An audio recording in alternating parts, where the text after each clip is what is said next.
তাহলে সমগ্র নারী জাতি যদি শূদ্রাণী হয়, তাহলে আমাদের মা বোনদেরকে যারা শূদ্রাণী বানিয়েছে আমরা তাদেরকে শূদ্র বানাবো। এবং অলরেডি দেখেন ঈশ্বরের কি অপার মহিমা, ঈশ্বরের কি অপার বিচার। মানে ব্রাহ্মণেরা কিন্তু শূদ্র হয়ে গেছে, অটোমেটিকলি শূদ্র হয়ে গেছে। তাদেরকে 5টা বেদের মন্ত্র বলতে বলবে, 5টা বেদের মন্ত্র। এদের ক্ষমতা নাই 5টা বেদের মন্ত্র বলা, অটোমেটিকলি শূদ্র হয়ে গেছে। মানুষকে যদি আপনি মানুষের জন্য খাল খুঁড়েন না, ওই খালে বলে নিজে পড়ে গেছে অলরেডি। ওরকে ব্রাহ্মণদেরকে নিয়ে অনেকেই প্রশ্ন তুলছে যে এরা ব্রাহ্মণ নয়। আসলে তো তারা ব্রাহ্মণ নয়।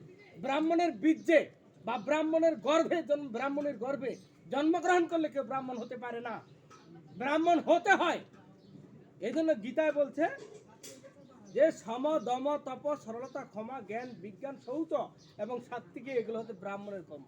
চতুর্বর্ণম ময়া সৃষ্টম গুণ কর্ম বিভাগ। 4টি বর্ণ গুণ এবং কর্মভেদে, জন্মভেদে নয়। না জন্মভেদে?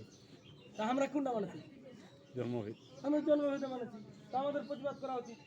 আপনিও ব্রাহ্মণ হতে পারেন, আপনিও ঋষি হতে পারেন। আমাদের সনাতন ধর্মে 36 জন মহিলা ঋষি আছে। কয়জন? 36 জন মহিলা ঋষি আছে। কে কে নাম জানেন?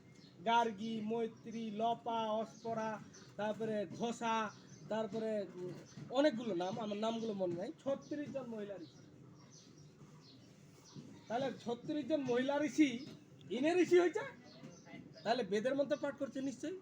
তা তারা যদি বেদের মন্ত্র পাঠ করতে পারে, বেদ মন্ত্র উচ্চারণ করতে পারে, ওম সোহা উচ্চারণ করতে পারে, তাহলে আমার মা বোনেরা কেন ওম সা উচ্চারণ করতে পারবে না? কেন? আপনাকে প্রতিবাদ করছেন, প্রতিবাদ করিবা হবে না নি হবে নাকি কাছেন কোনটা? দরকার আছে থাকতে চান কোনটা? যদি বলেন শূদ্রাণী হয় থাকবা, তাহলে আমরা থাকিবেন, আমার আপত্তি নেই। আরে মুসলমান ধর্মে বস্তাবন্দি হয় রইবা, তোমার ওইটা ভালো লাগে, বস্তাবন্দি হয়ে রয়েছে। আমি চাই যে আমার মা বোনেরা শূদ্রাণী থেকে মুক্ত হোক। এজন্য আমাদের প্রত্যেকের পৈতা গ্রহণ করা উচিত, যজ্ঞ পবিত্র ধারণ করা উচিত। প্রত্যেকের সংস্কার সমান হওয়া উচিত। একজন নারী একজন পুরুষের একই সংস্কার হওয়া উচিত। আমাদের বেদ মন্ত্র বলছে সমানি মন্ত্র সমিতি সমানি সমানং মনঃ সহ চিত্তমেশম সমান মন্ত্র অভিমন্ত্র এব সমানেন হবিষাজমি। যে প্রত্যেকের মন্ত্র সমান হোক, একজন নারী একজন পুরুষ যারা সবার মন্ত্র সমান হোক।